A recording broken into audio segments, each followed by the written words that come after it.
വചനാഗ്നി വചനാഗ്നി ആത്മാവിൽ അഭിഷേക വചനാഗ്നി വചനാഗ്നി വചനാഗ്നി ആത്മാവിൽ അഭിഷേക വചനാഗ്നി ദേശങ്ങൾ രാജ്യങ്ങൾ ഗോത്രങ്ങൾ വംശങ്ങളെങ്ങും അറിയട്ടെ വചനാഗ്നി ദേശങ്ങൾ രാജ്യങ്ങൾ ഗോത്രങ്ങൾ വംശങ്ങളെങ്ങും പടരട്ടെ വചനാഗ്നി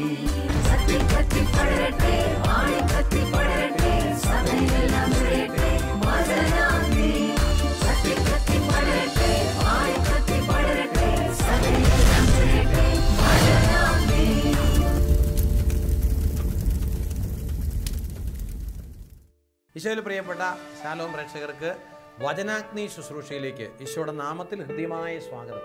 പ്രിയപ്പെട്ടവരെ, നമ്മൾ ദൈവത്തിൻ്റെ വചനത്തിന് മുമ്പിലാണ് കാതോർത്തിരിക്കുന്നത്. ഈ വചനത്തിൻ്റെ അഭിഷേകം നമ്മുടെ ഹൃദയങ്ങളിലേക്ക് കർത്താവിൻ്റെ ഒരു സാന്ത്വന സ്പർശനമായി അനുഭവിക്കുവാൻ, നമ്മുടെ അനുദിന ജീവിത പ്രശ്നങ്ങളിൽ ഈശോയുടെ ചൈതന്യത്തോടുകൂടി ജീവിതത്തെ കാണുവാനുള്ള ഒരു വലിയ അഭിഷേകം നിറയുവാൻ ഒരു നിമിഷം കണ്ണുകളടച്ച് കരങ്ങൾ ഹൃദയത്തോട് ചേർത്ത് വെച്ച് നമുക്ക് പ്രാർത്ഥിക്കാം. കർത്താവായ ഈശോയെ, ഞങ്ങളെ പൂർണ്ണമായി സമർപ്പിക്കുന്നു. അവിടുത്തെ തിരഹിതം ഞങ്ങൾ നിറവേറട്ടെ. വചനത്താൽ ഞങ്ങളെ വിശുദ്ധീകരിക്കണമേ. വചനത്തെ അഗ്നിയാൽ ഞങ്ങളെ ജ്വലിപ്പിക്കണമേ. പരിശുദ്ധാത്മാവിനാൽ ഞങ്ങളെ നിറയ്ക്കണമേ. പരിശുദ്ധ അമ്മേ, സകല വിശുദ്ധരെ മാലാഖമാരെ ഞങ്ങൾക്ക് വേണ്ടി മധ്യസ്ഥം വഹിക്കണമേ. ആമേൻ. Praise the lord. ഹല്ലേലൂയ. പ്രിയപ്പെട്ട സഹോദരങ്ങളെ, നമ്മളിന്ന് ധ്യാനിക്കുന്നത് ഈശോയുടെ പരസ്യ ജീവിതത്തിലെ രണ്ട് പ്രധാനപ്പെട്ട കാര്യങ്ങളാണ്. ഒന്നാമത്തെ കാര്യം ഈശോയുടെ ജ്ഞാനസ്നാനമാണ്. രണ്ടാമത്തെ കാര്യം ഈശോയുടെ മരുഭൂമിയിലെ പരീക്ഷണമാണ്. ഈശോയുടെ പരസ്യജീവിതം നമ്മൾ വിലയിരുത്തി കഴിയുമ്പോൾ നമുക്ക് മനസ്സിലാവുന്ന ഒരു കാര്യം, ഈശോയുടെ ഭൗതിക ശരീരത്തിലെ അംഗമായി കത്തോലിക്ക തിരുസഭയിൽ ക്രിസ്ത്യാനിയായി തീരുന്ന ഓരോ വ്യക്തിയും അവൻ്റെ ജീവിതത്തിൽ അനുഭവിക്കേണ്ട, കടന്നു പോകേണ്ട സകല വഴികളും ഈശോ തൻ്റെ ജീവിതത്തിൽ കടത്തിക്കൊണ്ടുപോയി എങ്ങനെ അതിനെ ജയിക്കണം എന്ന് പഠിപ്പിച്ചു തന്നു. ഇപ്പോൾ നമ്മളൊക്കെ മാമോദീസ സ്വീകരിച്ചു. നമ്മുടെ മാമോദീസയുടെ മുന്നോടിയായിട്ടാണ് ഈശോ യോർദാൻ നദിയിൽ വെച്ച് ഞാൻ സ്നാനം സ്വീകരിക്കുന്നത്. സ്വർഗത്തിൽ നിന്നൊരു സ്വരമുണ്ടായി, ഇവൻ എൻ്റെ പ്രിയപുത്രൻ, ഇവന് ഞാൻ സംപ്രീതനായിരിക്കുന്നു. ഇതുപോലെ ഞാനും നിങ്ങളും ജ്ഞാനസ്നാനം സ്വീകരിച്ച വേളയിൽ സ്വർഗം തുറക്കപ്പെട്ട് സ്വർഗത്തിൽ നിന്ന് സ്വരമുണ്ടായി, ഇവൻ എൻ്റെ പ്രിയപുത്രൻ, ഇവളെൻ്റെ പ്രിയപുത്രി, ഇവളിൽ ഞാൻ സംപ്രീതനാണ് എന്നുള്ള അബോധ്യം, ആ പ്രഖ്യാപനം ഉണ്ടായി. തന്നെയല്ല, ദൈവത്തിൻ്റെ ആത്മാവ് ഈശോയുടെ മേൽ ഇറങ്ങി വസിച്ചതുപോലെ നമ്മുടെ ഓരോരുത്തരുടെയും ഉള്ളിലേക്ക് ദൈവത്തിൻ്റെ ആത്മാവ് ഇറങ്ങി വന്നു. നമ്മളൊക്കെ പരിശുദ്ധാത്മാവിൻ്റെ ആലയങ്ങളായി മാറി, ദൈവത്തിൻ്റെ മക്കളായി, സ്വർഗത്തിന് അവകാശികളായി, തിരുസഭയിലെ അംഗങ്ങളായി.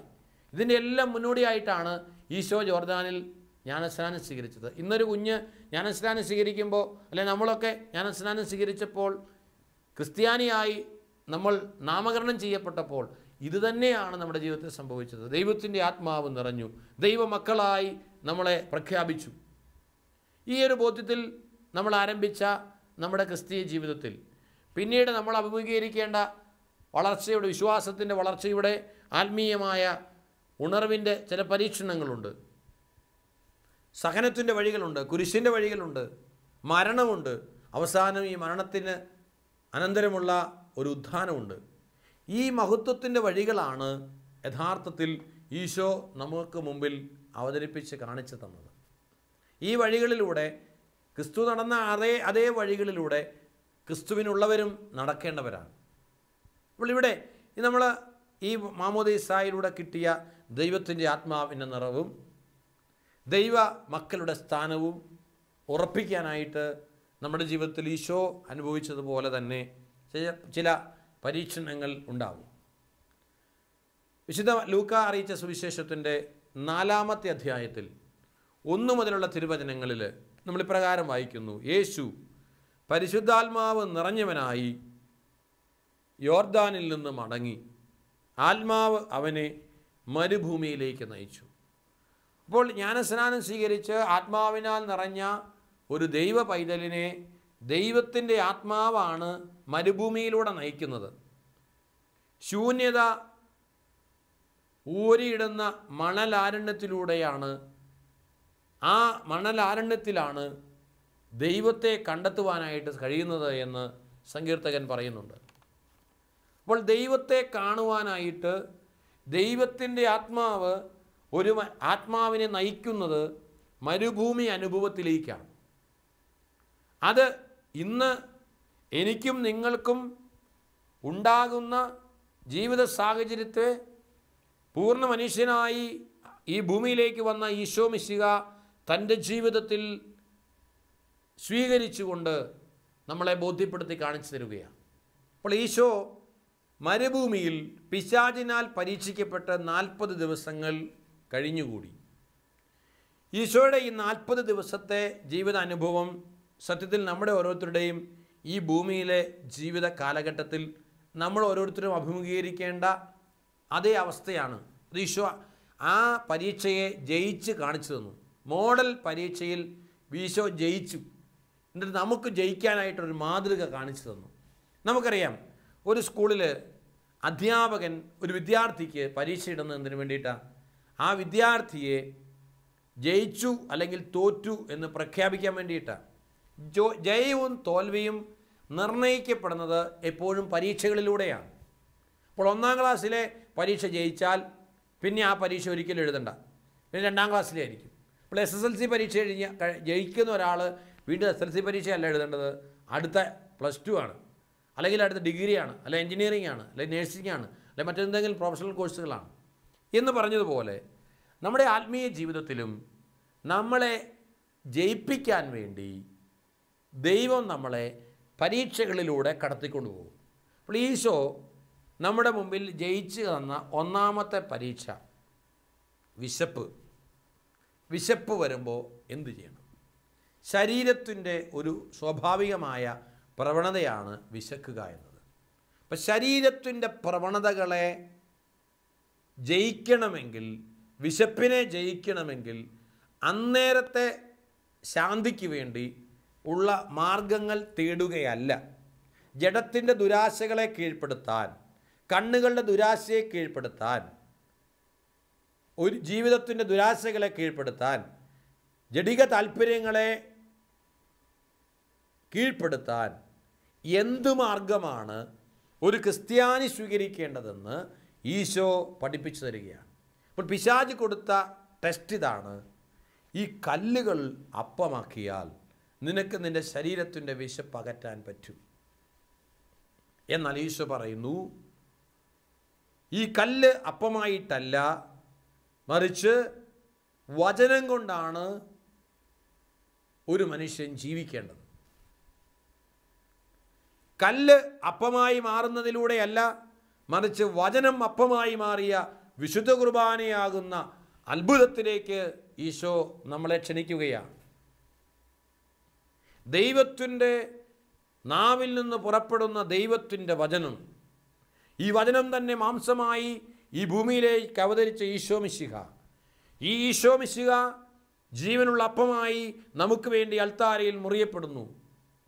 അപ്പോൾ വചനത്തിലും വിശുദ്ധ കുർബാനയിലും അല്ലാതെ മറ്റെങ്ങു നിന്നും നമ്മുടെ വിശപ്പകറ്റാനായിട്ട് സാധിക്കുകയില്ല എന്നുള്ള സത്യം ഈശോ പഠിപ്പിക്കുകയാണ്.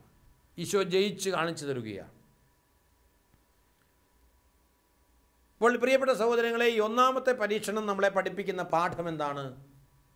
നമ്മുടെ ജീവിതത്തിലും ശാരീരികമായിട്ടുള്ള താല്പര്യങ്ങൾ കടന്നു വരുമ്പോൾ ആ ശാരീരിക താല്പര്യങ്ങളെ ആത്മാവിനാൽ നിഗനിക്കാൻ നമ്മുടെ ആത്മാവ് പരിപോഷിപ്പിക്കപ്പെടണമെങ്കിൽ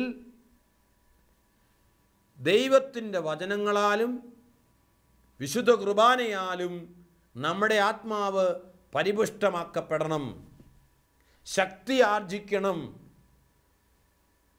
ഇരുതല വാളിനേക്കാൾ മൂർച്ചയുള്ള വചനം ഹൃദയത്തിലും അധരത്തിലും എപ്പോഴും ഉണ്ടാവണം.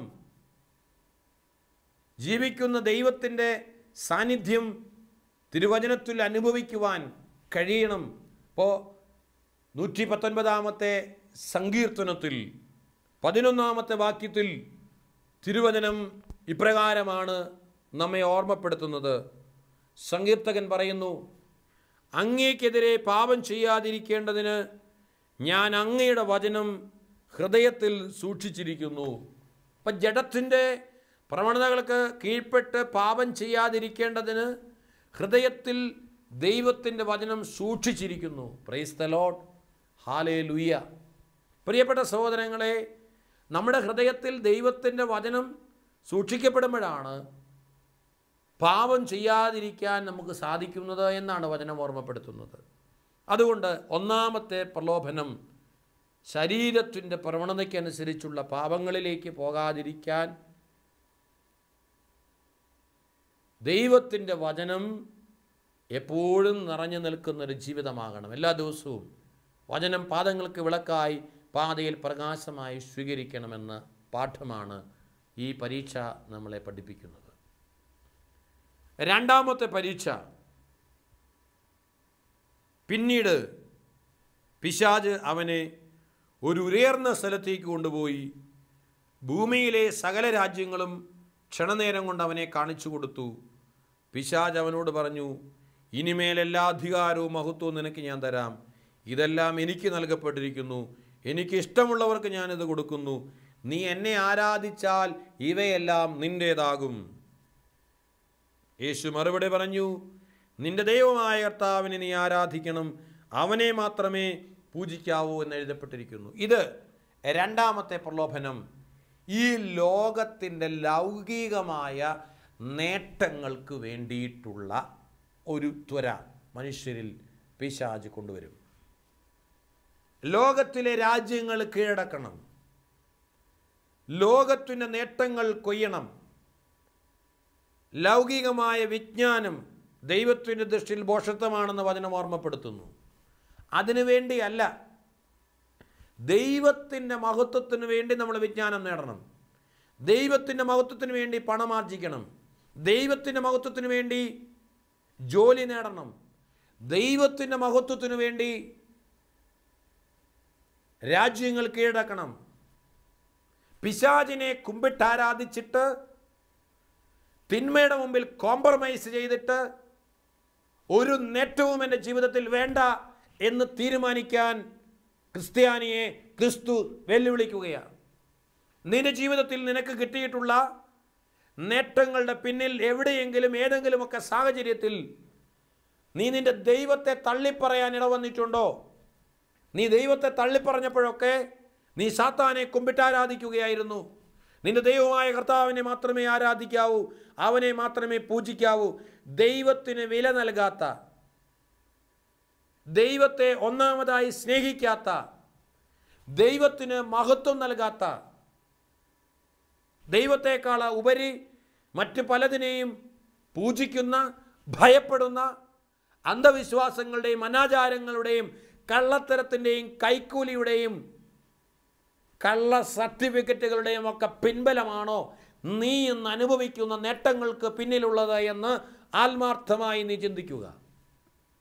നീ പരീക്ഷയിൽ പരാജയപ്പെട്ടു. കർത്താവിൻ്റെ സാബത്ത് പരിശുദ്ധമായി ആചരിക്കാതെ ആ സാബത്ത് നിന്റെ ജീവിതത്തിൽ വിലക്കപ്പെട്ട വേലകൾക്കായി നീ മാറ്റിവെക്കുമ്പോൾ, ജഡികമായ സുഖഭോഗങ്ങൾക്ക് വേണ്ടി നീ മാറ്റിവെക്കുമ്പോൾ നിന്റെ തന്നെ ശിക്ഷാവിധിയിലേക്കാണ് നീ കടന്നു വരുന്നത് എന്ന് തിരിച്ചറിയണം. അതുകൊണ്ട് ലോകം തരുന്ന നേട്ടങ്ങൾ,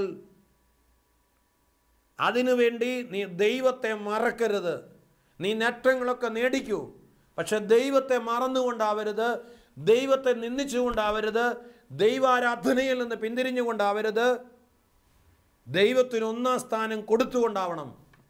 എങ്കിൽ അത് ദൈവമഹത്വമുള്ളതാണ്, ദൈവത്തെ ആരാധിച്ച് നിനക്ക് ലഭിക്കുന്നതാണ്, അത് നിനക്ക് അനുഭവിക്കാൻ കഴിയും. അത് മറ്റുള്ളവർക്ക് വേണ്ടി പങ്കുവെക്കാൻ നിനക്ക് മടിയുണ്ടാവില്ല. നീ സമ്പന്നനാണോ, നീ ഉന്നതനാണോ, അത്രമാത്രം വിനീതനാവുക, അത്രമാത്രം നിനക്കുള്ളത് പങ്കുവെച്ചു കൊടുക്കുക. ഈ ഒരു അഭിഷേകം നിനക്ക് നേടാൻ കഴിയണമെങ്കിൽ ദൈവത്തെ ആരാധിച്ച് നേടിയതാവണം നിൻ്റേത്. ദാനമായി ലഭിച്ചതല്ലാതെ നിനക്കെന്തുണ്ട്? എല്ലാം ദാനമായിരിക്കെ ദാനമല്ല എന്നുള്ള മട്ടിൽ നീ എന്തിന് അഹങ്കരിക്കുന്നു? അതുകൊണ്ട് ലോക സമ്പത്ത് നേടാൻ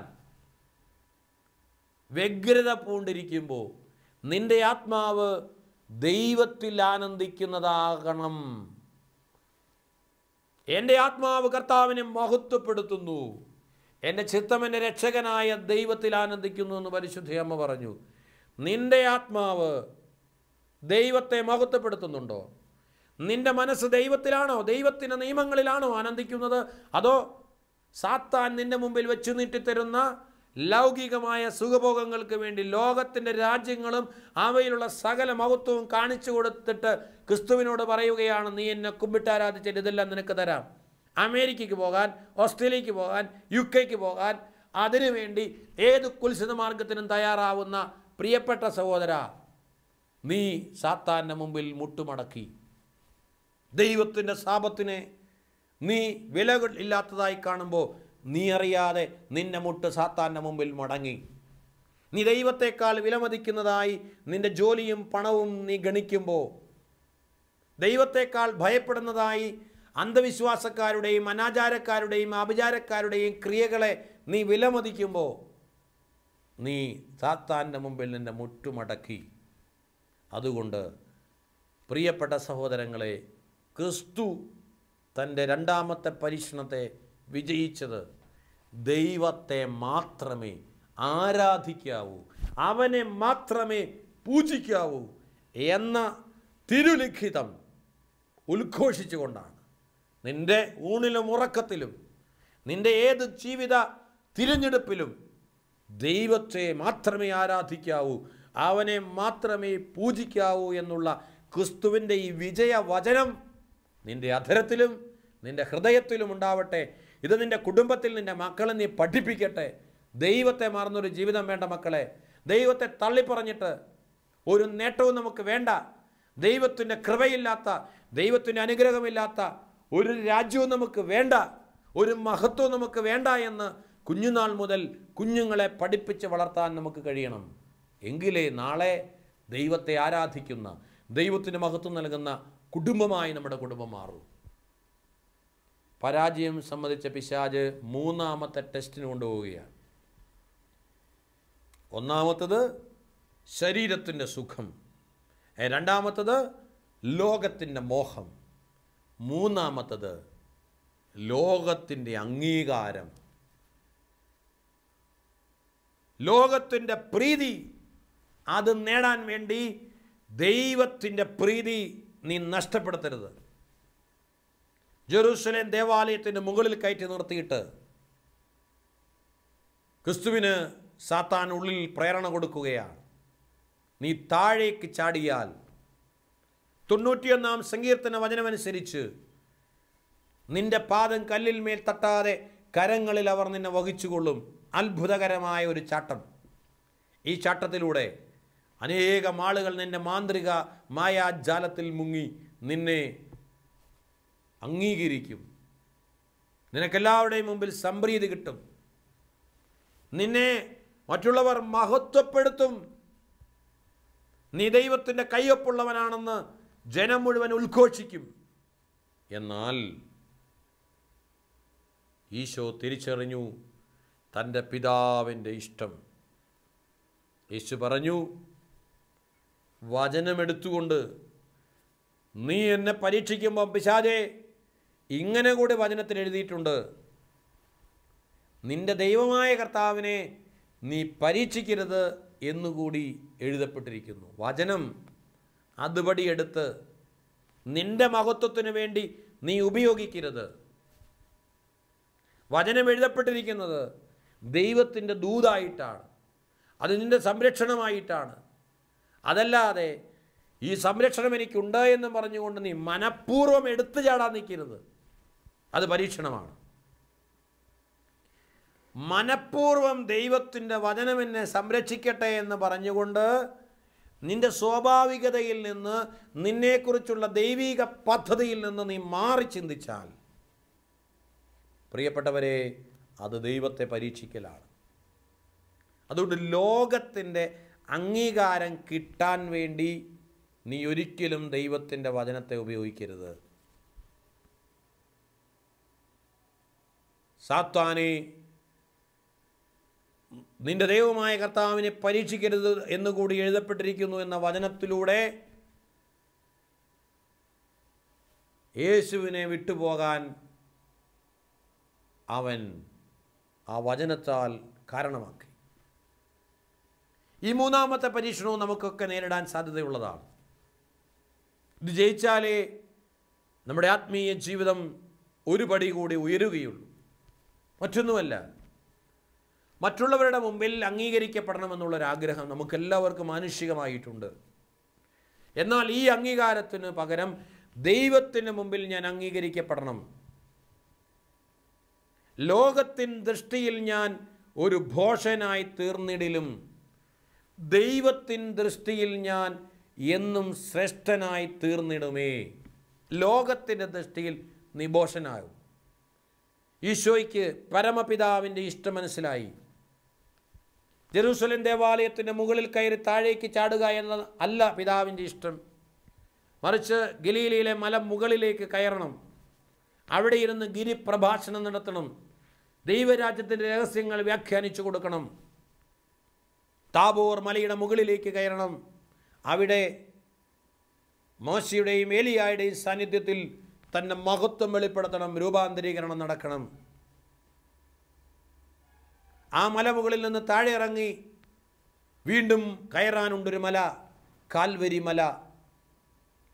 കൂക്കുവിളികളുടെയും പരിഹാസങ്ങളുടെയും മധ്യത്തിൽ മാനവകുലത്തിൻ്റെ പാപഭാരമാകുന്ന കുരിശും ചുമന്നുകൊണ്ട് ആ കാൽവരിയുടെ മലമുകളിലേക്കൊരു യാത്രയുണ്ട്. അവിടെ മൂന്നാണികളാൽ കുരിശിൽ തറയ്ക്കപ്പെടുമ്പോൾ ശതാധിപൻ അവൻ്റെ മഹത്വം കണ്ട് വിളിച്ചു പറഞ്ഞു, ഇവൻ സത്യമായും ദൈവപുത്രനായിരുന്നു എന്ന്. ദേവാലയത്തിൻ്റെ മുകളിൽ നിന്ന് താഴേക്ക് ചാടിയിട്ടല്ല, കുരിശിലേക്ക് കയറിയിട്ടാണ് തൻ്റെ മഹത്വം ലോകത്തിന് വെളിപ്പെടുത്തി കൊടുക്കേണ്ടത് എന്ന് ദൈവപിതാവിൻ്റെ പദ്ധതി മനസ്സിലാക്കിയ പ്രിയപുത്രൻ സാത്താനോട് പറഞ്ഞു, നിന്റെ ദൈവമായ കർത്താവിനെ പരീക്ഷിക്കരുത്. പ്രിയപ്പെട്ട സഹോദരി സഹോദരന്മാരെ, ആത്മാവിനാൽ നിറഞ്ഞ് മാമോദീസ സ്വീകരിച്ച് ഈ ലോകത്തിൽ മരുഭൂമി അനുഭവത്തിലൂടെ കടന്നു പോകുന്ന എനിക്കും നിങ്ങൾക്കും ജീവിതത്തിൽ കടത്തിവിടേണ്ട 3 പ്രധാനപ്പെട്ട ടെസ്റ്റ് പേപ്പറുകളാണ് ഈശോ വിജയിപ്പിച്ച് നമ്മുടെ മുമ്പിലേക്ക് അവതരിപ്പിച്ചു തരുന്നത്. ഈശോ വിജയിച്ച തൻ്റെ അനുഭവത്തിലൂടെ ശരീരത്തിൻ്റെ പ്രവണതകളെ, ലോകത്തിൻ്റെ മോഹങ്ങളെ, ഈ ലോകം തരുന്ന അംഗീകാരങ്ങളെ വിലപ്പെട്ടതായി കരുതാതെ ഇതെല്ലാം ചേർത്ത് വെച്ചാലും നമ്മുടെ ആത്മാവിന് പകരമാവില്ല എന്ന തിരിച്ചറിവോടെ ദൈവത്തിൻ്റെ വചനത്താൽ ഹൃദയം നിറയുവാൻ, നമ്മുടെ ആത്മാവിനെ അനുദിനം പരിപോഷിപ്പിക്കുവാൻ, ആത്മാവിനാൽ ജഡത്തിൻ്റെ പ്രവണതകളെ നിഹനിക്കുവാൻ പരിശുദ്ധാത്മാവിൽ നമുക്ക് പ്രാർത്ഥിക്കാം. അതുകൊണ്ട് ദൈവത്തിൻ്റെ ആത്മാവിനാൽ നയിക്കപ്പെടുന്നവരെല്ലാം ദൈവത്തിൻ്റെ മക്കളാണ്. തെളിയിക്കും. ഈശോ തെളിയിച്ചു താൻ ദൈവപുത്രനാണെന്ന്. അത് കല്ലിനെ അപ്പമാക്കിയിട്ടല്ല, ദേവാലയത്തിൻ്റെ മുകളിൽ നിന്ന് താഴേക്ക് ചാടിയിട്ടല്ല, സാത്താനെ കുമ്പിട്ടാരാധിച്ചിട്ടല്ല, പിന്നെയോ കുരിശും ചുമന്നുകൊണ്ട് മാനവ കുലത്തിൻ്റെ സകല പാപങ്ങൾക്കും പരിഹാരം ചെയ്ത് സഹനത്തിൻ്റെ കാസ അവസാനം വരെയും ക്ഷമയോടെ തൻ്റെ പിതാവിൻ്റെ ഹിതമായി കണ്ടുകൊണ്ട് സ്വീകരിച്ചുകൊണ്ടാണ്. ആയതിനാൽ ആ ഈശോയുടെ മുമ്പിൽ നമുക്കും പ്രാർത്ഥിക്കാം.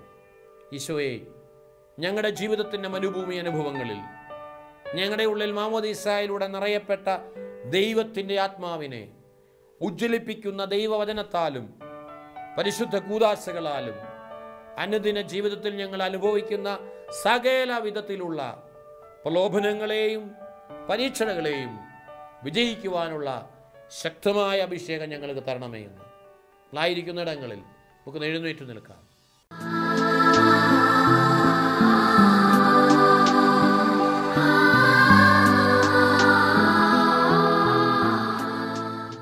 ഇരുകരങ്ങളും അല്പമൊന്ന് ഉയർത്തിപ്പിടിച്ച് കർത്താവിൻ്റെ കരങ്ങളിലേക്ക് നമ്മുടെ ഈ മരുഭൂമി അനുഭവം, കർത്താവിൻ്റെ 40 ദിവസത്തെ അനുഭവം പോലെ നമുക്ക് 40 വർഷമോ 50 വർഷമോ ഏറിയാൽ 90 വർഷം വരെ കിട്ടിയെന്ന് വരാം.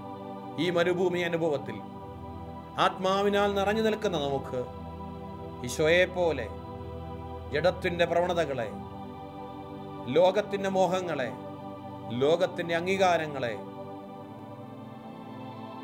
വചനത്താലും പരിശുദ്ധ കൂദാശകളാലും നമ്മുടെ ആത്മാവിൽ നിറയുന്ന അത്ഭുത ശക്തിയാൽ തകർത്തെറിയുവാൻ, വിജയം വരിക്കുവാനുള്ള, സ്വർഗ കിരീടം നേടുവാനുള്ള വലിയൊരു അഭിഷേകം പരിശുദ്ധാത്മാവിൽ നൽകപ്പെടുവാൻ ആഗ്രഹിച്ചുകൊണ്ട് കരമുയർത്തി സ്വരമുയർത്തി സ്തുതിച്ച് പ്രാർത്ഥിക്കട്ടെ. ഹല്ലേലൂയ, ഹല്ലേലൂയ. യേശുവേ നന്ദി ദൈവമേ, നന്ദി ദൈവമേ. ആരാധന. പരിശുദ്ധാത്മാവേ, ഞങ്ങളുടെ ആത്മാവിൽ നിറഞ്ഞു നിൽക്കുന്ന ആത്മാവേ, നിറഞ്ഞു ജ്വലിക്കണമേ. വചനത്താൽ ജ്വലിക്കണമേ. പരിശുദ്ധ കൂദാശകളാൽ ജ്വലിക്കണമേ. പൈശാചിക തന്ത്രങ്ങളെ ചെറുത്തു തോൽപ്പിക്കാൻ ഈശോയിൽ നിറഞ്ഞ അഭിഷേകം ഞങ്ങളിലേക്ക് നൽകണമേ എന്ന് പ്രാർത്ഥിക്കുന്നു. ഹല്ലേലൂയ, ഹല്ലേലൂയ, ഹല്ലേലൂയ, ഹല്ലേലൂയ. സാത്താനെ ദൂരെ പോവുക എന്ന അത്ഭുത വചനത്താൽ പ്രാർത്ഥിക്കുന്നു. ഹല്ലേലൂയ, ഹല്ലേലൂയ, ഹല്ലേലൂയ. യേശുവിന്റെ നാമത്തിൽ പ്രാർത്ഥിക്കുന്നു. ആമേൻ. ഹല്ലേലൂയ, ഹല്ലേലൂയ. യേശുവേ നന്ദി. ഹല്ലേലൂയ.